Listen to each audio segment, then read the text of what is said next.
Good afternoon, everybody, and a welcome to all of you. My name is John Gravy, and I direct the Warren B. Rudman Center for Justice, Leadership, and Public Service at the University of New Hampshire Franklin Pierce School of Law.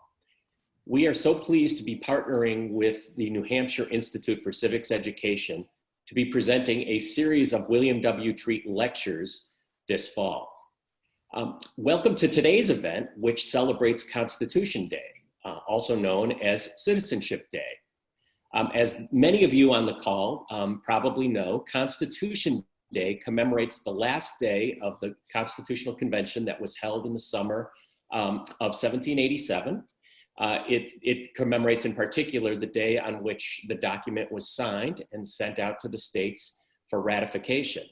According to legend, this is the day when Elizabeth Willing Powell, a highly civically engaged resident of the city of Philadelphia, asked Benjamin Franklin whether the new document, the new Constitution, created a republic or a monarchy. And Franklin is said to have responded, "A republic if you can keep it." Of course, 9 months later, New Hampshire became the 9th state to ratify the Constitution on June 21st, 1788. Because Article 7 of the Constitution provided that it would go into effect upon ratification by 9 states. New Hampshire's ratification was the triggering event that put the Constitution into practice. So today, we are going to start our series of conversations about what we should do to keep our republic. And at this point, I would like to introduce the Executive Director of the New Hampshire Institute for Civics Education, Martha Madsen, who will tell you a little bit more about today's event and introduce today's guests.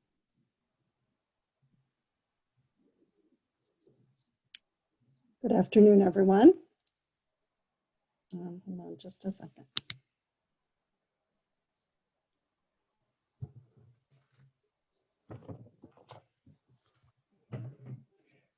Thank you very much, John. The New Hampshire Institute for Civics Education envisions an informed, participatory, civil, and open-minded New Hampshire citizenry working toward the common good. We are very grateful to the Rudman Center for Justice, Leadership, and Public Service for their partnership in order to bring you this very timely discussion about the importance of civic education at this particular moment in history. This series of lectures, and there are more to come this fall and next year, they are made possible by a grant from the William W. Treat Foundation. Like Senator Warren Rudman, Judge Treat believed in the respectful exchange of ideas across party lines to advance the public good. He was an advocate for human rights, a diplomat, a New Hampshire probate judge, an author, and a banker. He served as a public delegate to the United National General Assembly, and we are honored to host these lectures in Judge Treat's memory and to continue his legacy.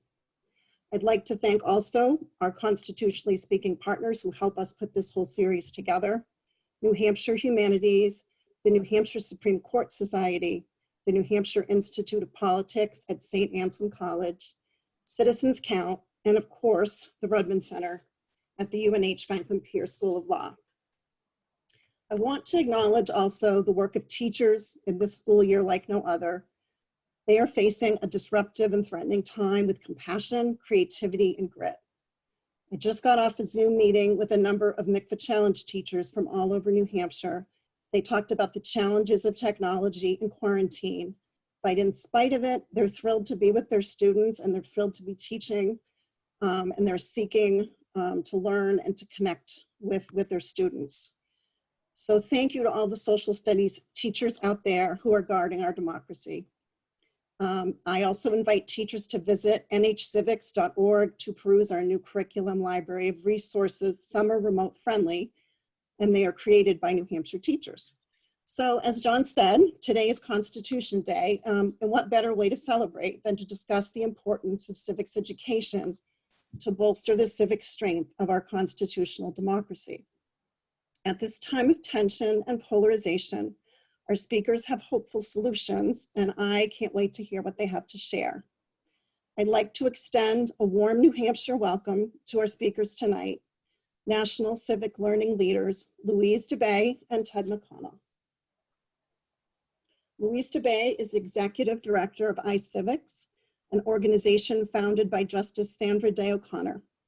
iCivics provides quality, nonpartisan, engaging civic education to more than 5 million students in all 50 states. Louise earned a law degree from McGill and an MBA from Yale. She has devoted her career to ensuring all students are prepared for active, thoughtful citizenship and life. Ted McConnell serves as Senior Policy Advisor to CivXNow, a coalition of 120 national organizations committed to improving civic learning in our nation's schools. New Hampshire Civics is proud to be one of those organizations. Ted also serves as the custodian of the campaign for the civic mission of schools. A national leader for decades, Ted has directed the campaign to promote civics education, which is an initiative of the Center for Civic Education. He's co-coordinated the congressional conferences on civic education. He serves on numerous boards of directors, from the McNeil-Lehrer production and Special Olympics to Rock the Vote. And in 2018, Ted was awarded the Isidore Star Award for Excellence in Civics and Law-Related Education from the American Bar Association.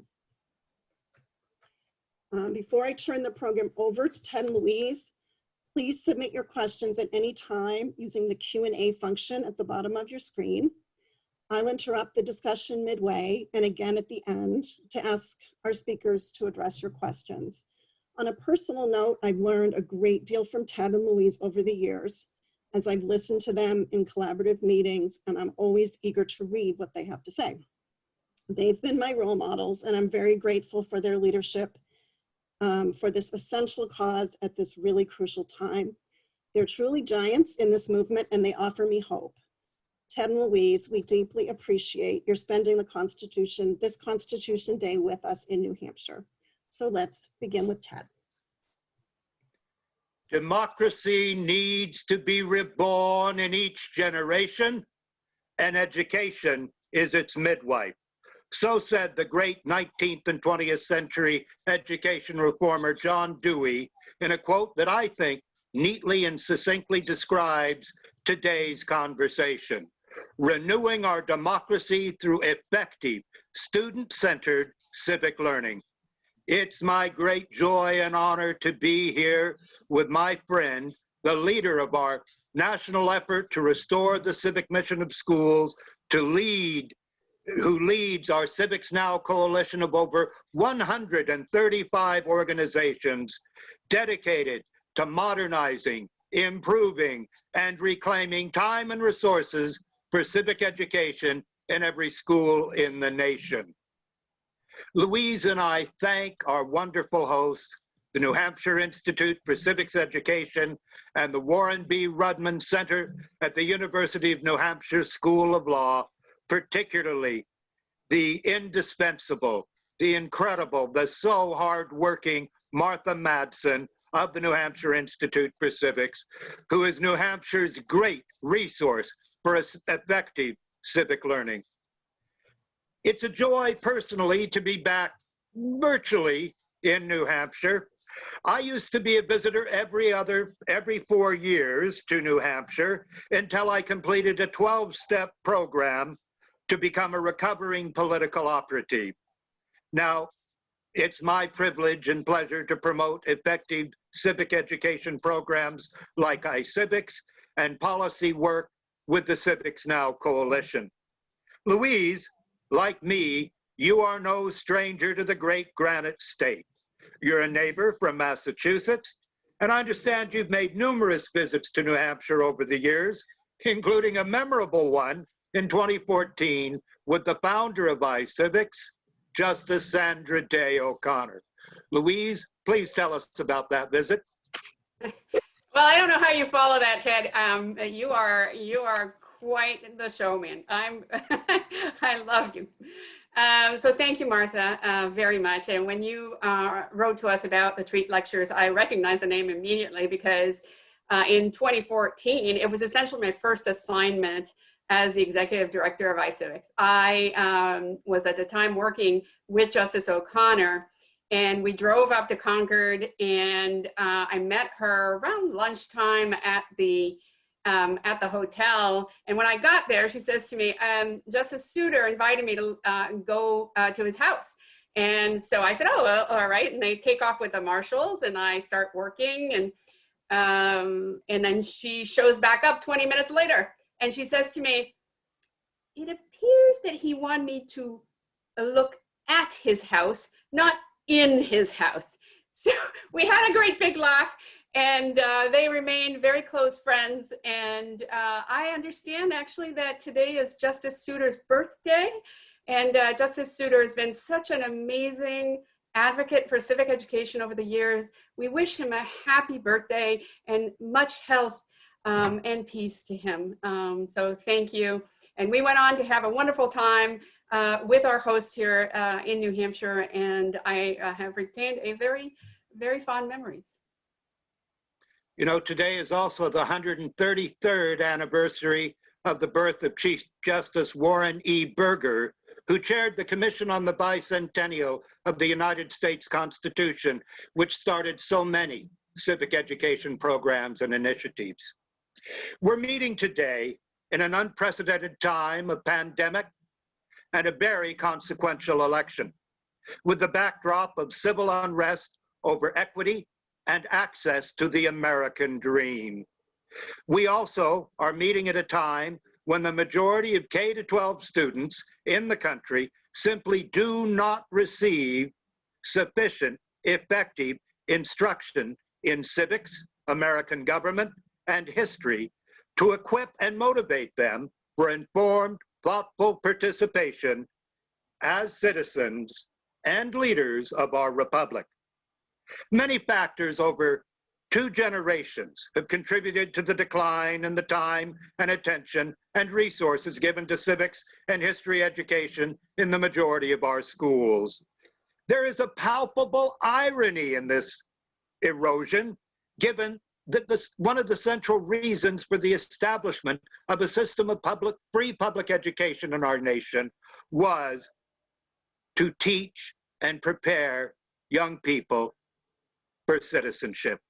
Louise, what do you think this moment says about American democracy from a civics perspective? Yeah. Thank you so much, Ted. I think it's really important for us to start at the George Floyd killing. I think that moment was absolutely horrifying for so many Americans.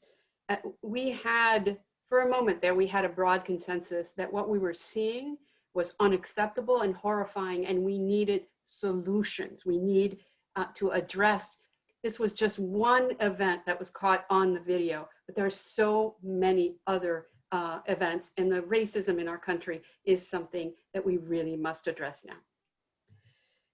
And people want solutions, they want action, they want something to happen, right? And then what happens is that we are so polarized. Immediately when the elephant proposes a solution, the donkey kicks back, and then the donkey proposes a solution, and then the elephant hits the outrage button, and we are not getting anywhere, right, in that way. So I think, as you've said, and many have said, this is one of the most difficult moments we've faced as a country. And precisely at those moments is when we need our democratic norms. It is not easy to talk civilly to somebody you disagree with, right? And that is why you need those democratic norms. And that is where civics comes in. Civics is the muscle of democratic norms. And what we need to do is to teach that, to build that muscle through exercise as young people grow up, to build all of the skills, the knowledge, the disposition, the agency to have those democratic norms. And when times get really tough, when we really disagree, is exactly when it's going to be hardest to exercise them, but also, if you've gotten a quality civic education, hardest to give up. I was actually looking for an analogy for this, and I looked at the world of ethics. And I looked at a recent study actually from a professor I don't know anything about, but his name is Dr. Rosema from Washington Law School in Washington State. And he did an interesting analysis about ethics laws. It sounds like it has nothing to do with it, but bear with me for a second. So lawyers, I'm a lawyer by training, and lawyers in 48 out of 50 states have to take the MPRE exam. That's an exam you get trained for, and it's about ethical rules. And you either pass it or you don't. States have different cutoff points. They require different levels of accomplishment or achievement to pass it. And what Dr. Rosema did is look at, is it true that are there fewer cases of misconduct amongst lawyers if you have passed with high grades in this exam, the MPRE exam? And the answer is yes. If you get trained and if you invest and if you know that everybody thinks it's really important, ethics are important, you are less likely to have a case of misconduct in the States. And there's a lot of data behind this. That is exactly the same as civics. In the case of civics, if adults take it seriously, and if everybody understands that democratic norms matter, we will see fewer episodes of uncivility and the greater ability to forge solutions. With that, I'm going to tell you that I am not naive. We disagree profoundly. And in some cases, we disagree about values. These are very important things. But those disagreements have always been part of the tensions of the American experience.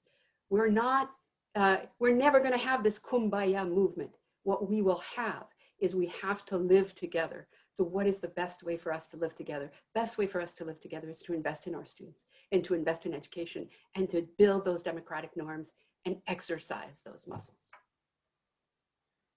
As you alluded to, Louise, we're living in a time of intense political polarization.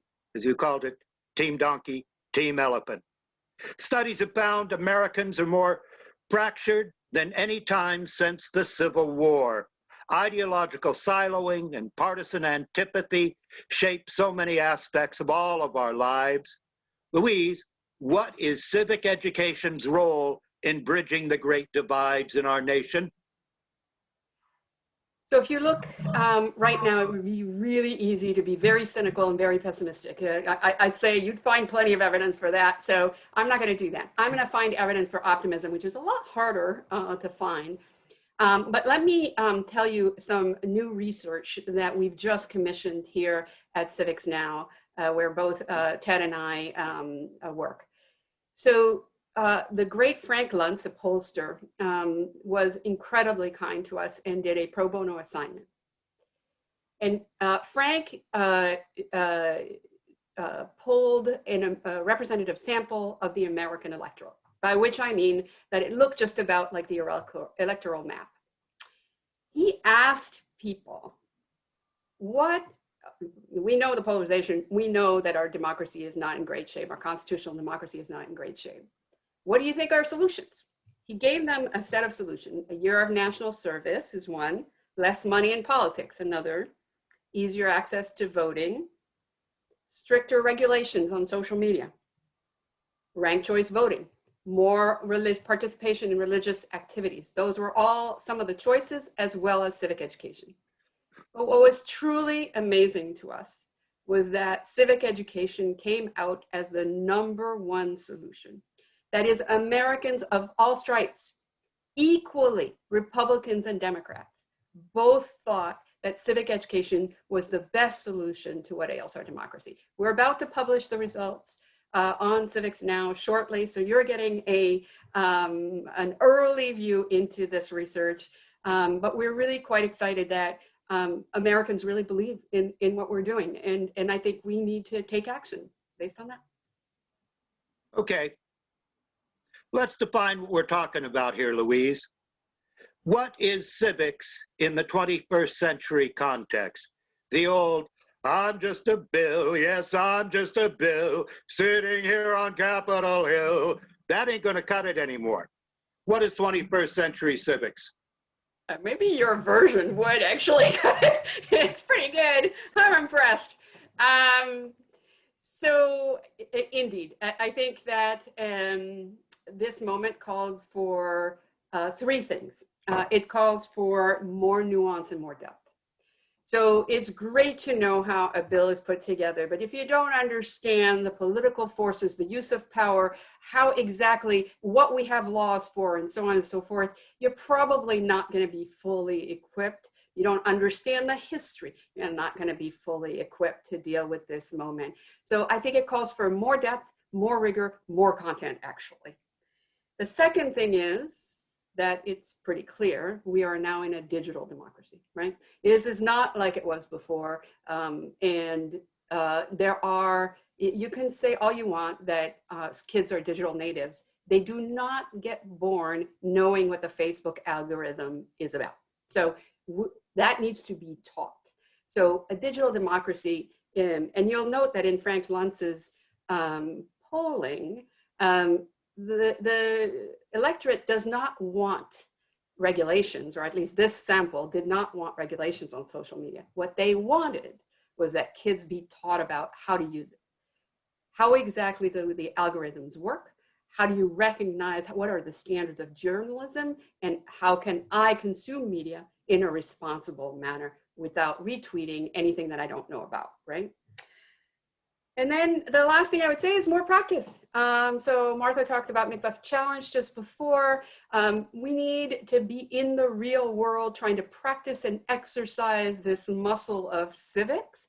That is debate, that is any kind of activity around writing letters on public policy issue, researching them, going on the real work, participating in policy issues. So those are all three things that I think are a little bit different and a little bit that need more attention than what we have had on civics in the past. It probably means we don't have enough time in the classroom, and it probably means we need to take it more seriously. Amen. And the Luntz data soon, and a whole wealth of resources will be and are available at the CivXNow website, CivXNow.org. On the West Coast, that's CivXNow.org. Okay, what's the role of young people in this situation, Louise? Yeah, it's critical.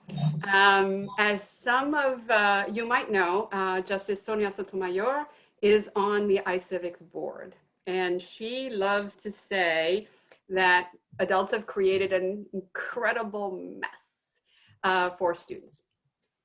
Now, that doesn't mean that what we're going to do is just say, okay, bye-bye, you fix it, right? It actually means that adults have to take it seriously, that we have to take our own responsibility and actually educate students so that they have the skills, disposition, and agency to take up these policy challenges, which are significant. So I'll say that if you ask me about young people, probably I am not a young person. Probably better to ask them, right? So iCivics runs an Equity in Civics Fellowship program. The wonderful Amber Coleman-Mortley runs it. That program selects students from very diverse backgrounds across the country.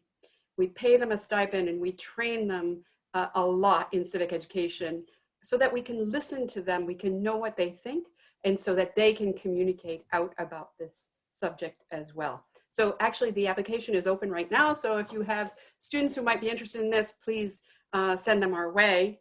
But I thought I might read to you what some of the fellows from last year said about civic education so that we hear directly from them. So the first one is from Rachel Aronka, is an 11th grader from Boston Public Schools. She said, I believe that government and social justice issues should have a greater presence in school curriculum, but I had never taken a civics class or heard of the term civic education. I found that many of my classmates were also uncertain about the meaning of civics. I think this reflects a larger deficiency in our education system when it comes to teaching students about what it means to be a contributing citizen. So I think we hear directly from a student saying, hey, I didn't get it. I didn't get any civics.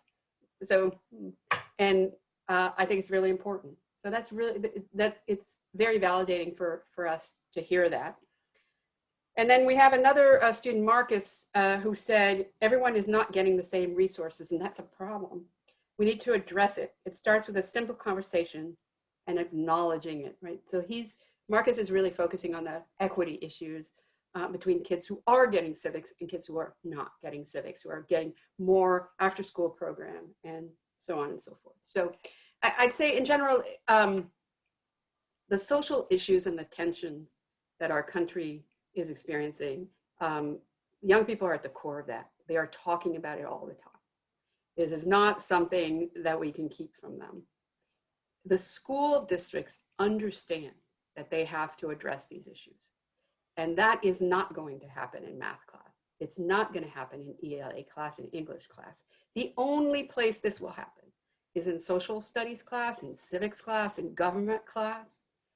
So we need to be prepared, because that's where we're going to build that muscle, that civics, that democratic norm muscle is in those classes. So that's why we think it's important, and we're hearing it directly from students who say, I want to participate. We know from 20 years of the National Assessment of Educational Progress, national tests on civics, that students can barely display a 25% proficiency in this subject so vital to the future of our republic. More disturbingly, the results show there are substantial inequities in civic learning opportunities. The great Meyer Levinson at the Harvard Graduate School of Education literally wrote a book on this subject called No Citizen Left Behind. Louise, how did we get here? Yeah, that would take a while to explain, but Can you give us one reason? Many. So I think we've had decades and decades of education policy that have focused fairly narrowly on literacy, math and English literacy. A lot of testing, Common Core, NCLB, all of those things, right? And then we also have the impact of STEM education. In 1957, when we had the Sputnik moment, our country realized that in order to defend its competitiveness, we needed to invest in STEM. So what did we do? We ended up spending quite a bit in education, quite a bit around in research. In education specifically, in 2016, we spent $54 for every student, every year for STEM education. Compare that to the 5 cents per student per year that we spent in civic education. So that's where our national priorities are right now. And I would posit that we are now to a point where we realize that the civic strength of our country is its competitiveness. That it is no longer enough to have financial resources or STEM competitiveness. We need to be able to solve problems together, to resolve the issues, to have a rule of law sustained in order to have greater competitiveness. So that's what we talk about in civic education. We talk about civic strength and building those bonds between people that will make us resilient as a community. And that is what we're talking about for civic education today. And that is what's going to guarantee that our country remains a competitive nation. Amen. My mother was very involved in national education reform work in the 1950s and 60s. She always said education policy is on a pendulum. It swings back and forth. Louise, how do we get it to swing back to high quality, student-centered civic learning? What needs to be done? Well, I wanted to tell you about a very specific project that we think is one of the cornerstones that needs to happen. So that's the Educating for American Democracy project. It is funded by the National Endowment for the Humanities, as well as the US Department of Education. iCivics is the grantee, but we have 6 co-PIs from elite institutions, from Harvard, Jane Kaminsky, Danielle Allen, Tufts University, Peter Levine, Kei Kawashima Ginsburg, as well as Paul Carisse from ASU's Scuttle School. We have been supported by 150 national experts. And the point of this program is to integrate, to write a national guidance so that you can integrate the teaching of history and civics together for K-12. And that is one of the cornerstones. We need to reimagine civics, and we need to reimagine in many different ways. This is a great place to start. So what that national guidance will do is to give a roadmap for state administrators, for state education chiefs, so that they can adjust their standards to be integrated with history and civics, to ask deeper questions about why we have the history and civics that we have. It has to tell the stories to the students that they have not heard before. They might not have heard about Tulsa or Black Wall Street. They might not have heard about many stories of achievement, and they need to hear them. And they also need to wrestle with the tension between the great achievements of the exceptional great achievements of our country, and also the very painful histories in our country, particularly around slavery. So that project has developed at its core design challenges. So design challenges reflect the fact that telling one common story, or a uniting story, an e pluribus story, the in pluribus unum story about our history and civics is really, really hard to do. And so what we did is we highlighted some of the tensions that are inherent in the American experience and featured them rather than made them a bug of the system. We want classrooms to wrestle with these ideas of American exceptionalism and the great achievement, as well as with very painful histories together. And that will look different across the country, right? We know that this country is made up of so many different experiences in so many different states. Martha Madsen, I know you want to bring in some questions from our wonderful audience, but I got to ask Louise a follow-up question here. We can't leave this hanging. What is this going to look like at the state level, Louise? Well, very specifically in New Hampshire, actually, because we're here, I thought I would look at the social studies standards in New Hampshire. I know that the state is in the process of revising the standards, so the version I looked at was from 2006.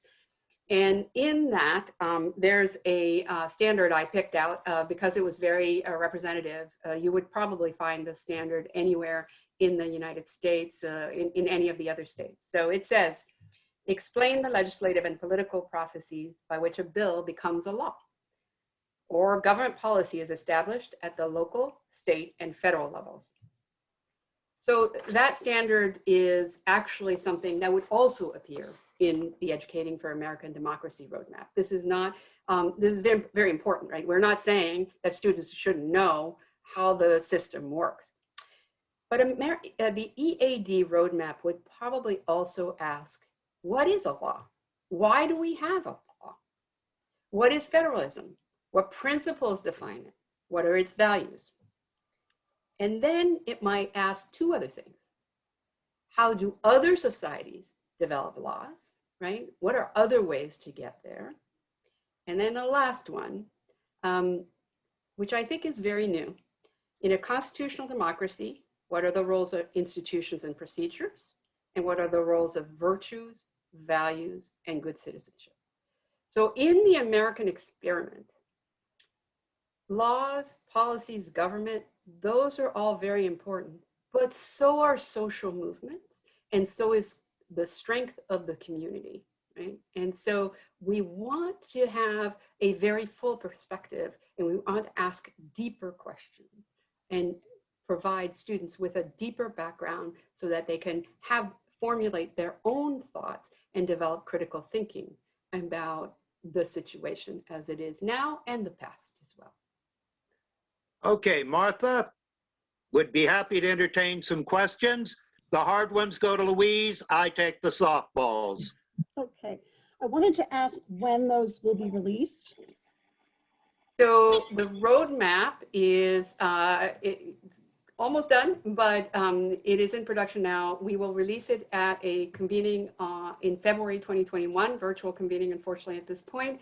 And we will disseminate it widely. And in the interim, we are trying to build examples of it so that people can see, educators, not only state administrators, but all district administrators and educators can see what we're talking about and look at sample curriculum just to see what it's like. And then we're trying to build an implementation roadmap because this is the first step of what is going to be a very ambitious program.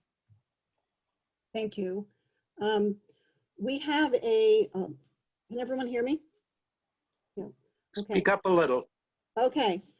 We have a question from Stephen Masiata.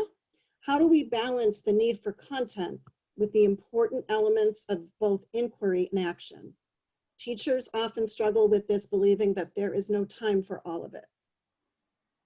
So I think the simple answer to that is you put it together. So the Educating for American Democracy roadmap is a set of questions. So there are thematic questions and guiding questions and driving questions. And what we want to do, we've written a pedagogy guide to help teachers be able to teach this way and show them how to do it. But you need to start with that kind of framing of inquiry, but within the content. So to us, that's kind of at the core of what we believe. I think the American experiment in civics is just too nuanced and too complicated to have one answer. And one answer might work in one community, it might not work in another, right? So this is not, just to be clear, this is not curriculum. There is no one telling anyone what to do. There's simply guidance from experts that hopefully will help states, districts, and teachers to teach in a more, in this way, sort of in an inquiry-based way. Thank you. Another question from Charles White. A drag on the implementation of effective civic education doesn't come as much from teachers and students as from the school communities. The keep politics out of schools has long been a rationale for neutering civic education. I'm afraid that sentiment will only grow due to the toxic political environment today. Engaging students in public policy discussion and deliberation generates controversy and community members are horrified, etc. How do we rally members of the community around civic education as a central remedy to civic dysfunction? And how do we convince them that productive and civil discourse will be impossible without allowing students to grapple with genuine controversy?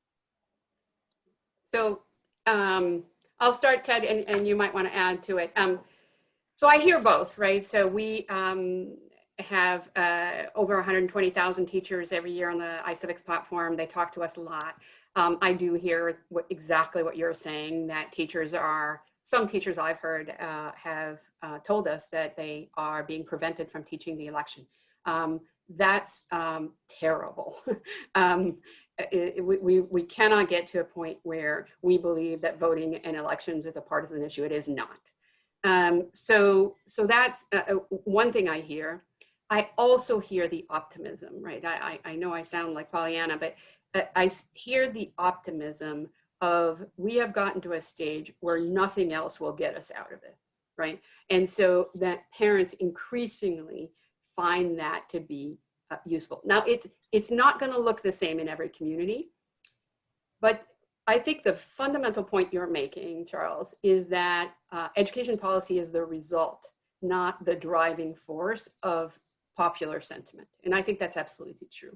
And I think it's very important for us to work directly with communities, parents, and educators to be able for them to understand what we're talking about. That's why I'm here, right? Understand what we're talking about when we talk about civics and how it will have a benefit. Yes, there may be controversy along the way, but it's probably better that your students engage with each other and learn how to talk across differences in a classroom than starting yelling on Twitter to somebody later.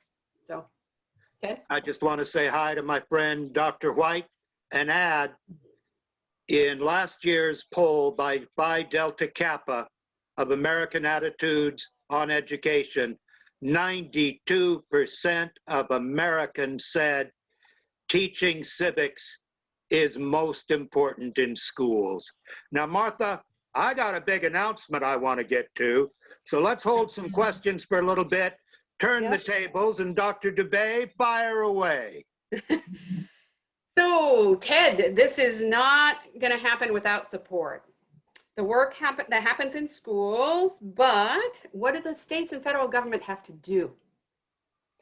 Well, Louise, this Constitution Day is a landmark day for civic and history education. This morning, Congresswoman Rosa DeLauro of Connecticut and Congressman Tom Cole of Oklahoma introduced the bipartisan Educating for Democracy Act of 2020 in the United States House of Representatives. This landmark bill, the most comprehensive federal legislation for civic and history education in the history of our republic, would authorize up to $1 billion in new federal investments to states, school districts, nonprofits, higher education, and research entities on a competitive basis with a priority for underserved school populations, all designed to strengthen and improve and modernize civic and history education. This bill will be of tremendous help to the states and locals in improving civic education. And for those of you who follow Congress, yes, it will be reintroduced in January in the new Congress, and work is already underway on a Senate version. And so that's fantastic news, Ted. Thank you so much. I know how hard you worked on this. So congratulations. And it's been an immense effort, and Ted's been at the core of it. So thank you. And let me ask you about states. What federal government is one level of government. What can states do? Well, The state and the school district level are the critical levels we've got to reach and help do better. At CivXNow, we've developed a policy menu for state and local policymakers and activists in the states, good people like our friend Martha Madsen, to use in working with their policymakers to strengthen and improve civic learning. I'm not going to go through the entire policy menu. It's available on the CivXNow website, but it covers everything soup to nuts, from standards to assessments to course and time requirements, the critical issue of teacher preparation and ongoing professional development, equity, youth voice, school culture and leadership. Again, the policy menu is available at civixnow.org and look under policy. I did see a question, Ted, that relates to this. The person is asking for great state models, so you want to address that? Oh golly, yeah, we've got a few great state models. For example, Florida passed the Sandra Day O'Connor Civic Learning Act, which mandates a middle school civics class with assessment that is revolutionizing civics for middle school students in Florida. Illinois, which until a couple of years ago was one of 10 states in the nation where you didn't have to take a civics course to graduate high school, now requires it, and they went further. They have implemented a middle school, very, very innovative, interactive course, plus professional development for Illinois students. Massachusetts, and Louise, you were at the heart of this, a year ago, passed legislation that allows students to experience a civic project, to get their hands dirty in the art of democracy, a civic project that the students pick. There are many states, and of course, there's funding being provided to implement this. There are many states that are doing innovative work in civics. Arizona, California, Kansas, Washington State have all improved their approach to civics through either legislation or administrative action. The CivXNow Coalition has a task force that's working with 21 states and growing to replicate these successes. Thank you, Ted. I will only add that when we talk about having a civic education that meets the moment, this is still a discipline that is growing and innovating, right? So all of these models are very interesting. We continue to want innovation at the state and district level in terms of fashioning the kinds of models that would be, that would guarantee excellence, right? So excellence, we believe, is a systemic issue. So districts have to take this in the whole, throughout the district, both in classroom and informal learning. Somebody asked about that. These are all part of the same thing. The goal is to graduate students who are prepared and engaged in civic life. And you do that at every grade level. You don't start in middle school. You start early on. You don't start with community service only later on. You start early on. You don't start engaging the community early on. You also have rigor in your content, and you also have the skills and dispositions.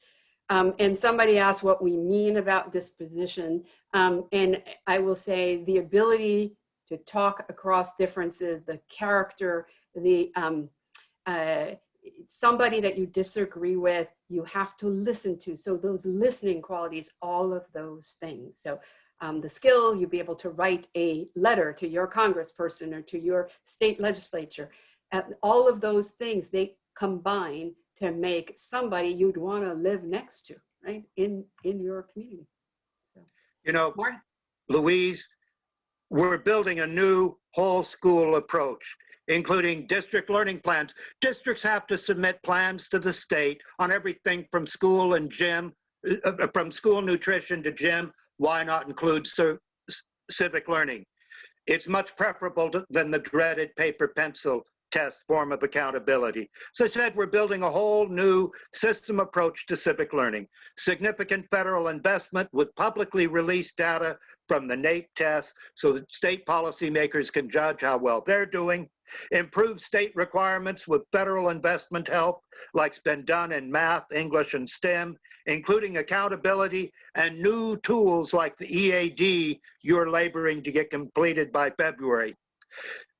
We focus at the state and district and school building level with increased investments, more accountability, and rewards for performance, increased attention to teacher preparation, and ongoing professional development, all leading to more engaging instruction and improved student attainment in this subject so critical to the future of our republic.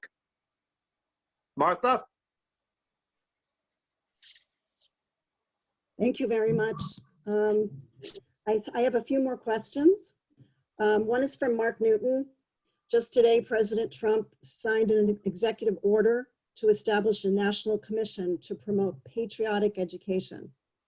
He made the announcement about what he has dubbed the 1776 Commission at the first White House Conference on American History. He said the commission will be aimed at establishing patriotic and pro-America education and will celebrate American history.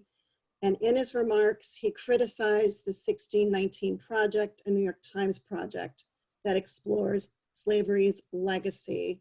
I think it's more just wanting you to comment on that. First of all, I've got a quibble with the notion this is the first White House conference on civics and history. Actually, our friend John Bridgeland held the first in 2003 during the presidency of George W. Bush. We encourage any policymakers' increased attention to civic learning and history. And we hope that this 1776 project will reach out to those of us in the civics and history community so we can help them in their work. You know, obviously President Trump is in a campaign. I think the point of the EAD exercise is to tell both sides of our history. And I think that kind of critical approach to our history, which has really an enormous amount of achievement as part of it, is very important. but you need to dig deep. You need to have nuance, and you need to have students who are going to be able to handle all of the very complex problems that are coming at them going forth. Thank you. From Adam Cuby, with an election coming up, how can we get young people involved in the process while also making sure to remain nonpartisan or bipartisan and not trying to indoctrinate young people to one side? Poll workers, poll workers, poll workers. The majority of poll workers in this country are my age with white hair and have no business working at the polls or at the election offices helping with mail-in and absentee ballots. We need to encourage, where it's allowed by state law, students to volunteer to be poll workers, for students to be given time off from either virtual or in-person schooling to attend the training. It's a wonderful way, and to work the polls. It's a wonderful way to help them develop their civic muscle and to get civically engaged. What else do you say, Louise? Well, I think Adam is a great teacher. Yes, he We is. know Adam Hey, really Adam. well, so I think he knows how to teach the election. We have a great number of resources, so do a lot of other organizations to teach about the election. We think it's absolutely critical. We have a couple games on that, obviously. I think we have to encourage discussions about the issues in a controversial issues, right?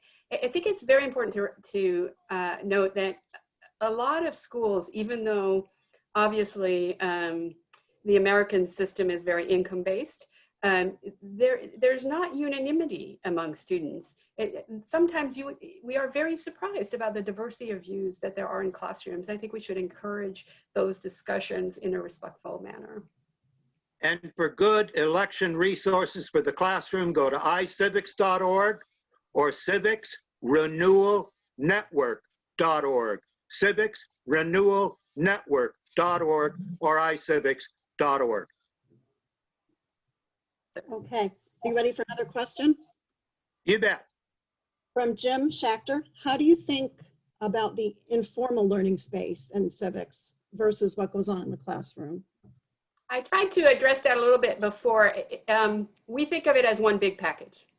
So in class plus informal, it makes one package of a graduate that is engaged and prepared for civic life. So it's like you learn and then you practice, right? And so that the exercise metaphor holds here as well. You have to have those opportunities. The issue we have is the inequities in the availability of those and the inequities in the outcomes of those. And so how seriously adults take those opportunities and how closely aligned and how much they pay attention to whether they're equitably accessible is really, really important, because some kids are not able to access those. Even if they're available, they won't be able to. And that's, you have to work a little harder to be able to do that. But these are very important opportunities. Thank you. From Michelle Herzog, that bill is fantastic. What can we do to get it passed? The Educating for Democracy Act of 2020. Contact your member of the United States House of Representatives. You can reach them by calling 202-224-3121, 202-224-3121. Ask for your congressperson and ask them to support the Educating for Democracy Act, introduced on Constitution Day by Congresswoman DeLauro and Congressman Cole. And then sign up at CivXNow.org for updates. CivXNow.org. Yeah, we've had a number of organizations sign up, so we're really thrilled at the response. So thank you to those who have signed up already. I think the show of force from the community, the civic education community, is really important so that they see that our membership is willing to work to get this kind of legislation through. And the history community. Louise, a little bit ago, we were up to nearly 80 organizations, ranging from the American Bar Association to the Girl Scouts of America, who signed on to support the DeLauro Cole bill. Okay, one last question about the Common Core. Anne-Marie Banfield is concerned. She says that the Common Core has not shown improvement in New Hampshire and our proficiency scores have gone down. I'm not sure what proficiency regarding what she's referring to, but perhaps in the area of social studies or Common Core, I'm not sure. She said CivXNow integrates Common Core, and she's wondering how they would go forward with the recommendations given the data. Right. Respectfully, CivXNow does not incorporate Common Core. I think what she might be thinking is the formal name of Common Core State Standards for English Language Arts includes, and the social studies. It was quite honestly, I'm gonna be political here for a minute, cover your ears, Louise, was quite honestly a sop to the social studies community because the people behind Common Core were too chicken to address the potential controversies within the social studies sets. Now, a lot of people really like the social studies add-on to Common Core, but here's the deal. You need to use the C3 Civic framework, and then once it's released, the Education for American Democracy framework to help redo your state standards.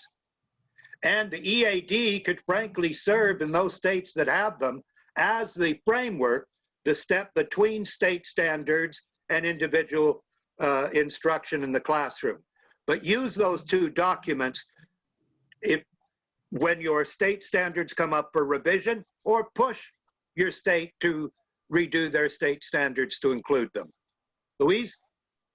Yeah, I mean, I think in fact it was a problem that Common Core did not include social studies because we got sidelined quite a bit in terms of time. You know, it's pretty clear that schools are very achievement oriented ever since NCLB, and SCORE student achievement oriented. And so as a result, social studies that was not as tested as frequently or seriously really got the short shrift of it. But in any event, I think I'm just going to make one deeper point about reading achievement. It is very much our belief that reading achievement will be increased if students read in the content areas, right?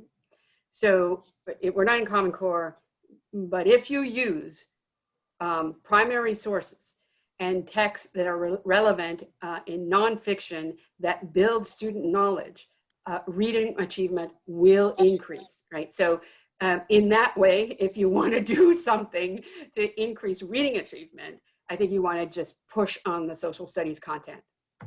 Absolutely. Instead of reading about Dick and Jane chasing Spot, read about the life of Harriet Tubman. Read about the life of Benjamin Franklin. And that, and increased student-centered 21st century civic learning is how we're going to meet, as John Greeby quoted earlier, Dr. Franklin's charge to keep this republic. Thank you. There are some other questions, but our time is at an end, sadly. I could talk about this for hours.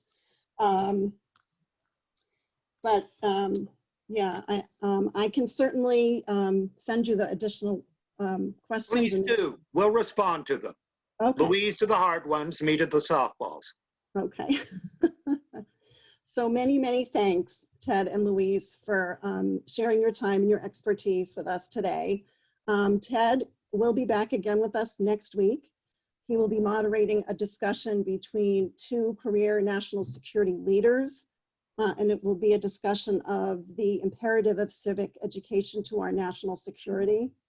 We've also planned 2 additional webinars this fall. One is on the meaning of the oath of office and what that means, with military judge Scott Stuckey and UNH law professor Maggie Goodlander. And the second will feature Michael Rebell, who is a Columbia professor and an attorney who is suing the state of Rhode Island for lack of civics education in their schools. So please register for these events. We look forward to having you come back with us again and continue this really important series of conversations. So thank you so much, everyone, for being here, and for our special guests, Louise Dube, and Ted McConnell, thank you very much. And happy Constitution Day. Happy Constitution Day. Thank you so much. Bye. Good night.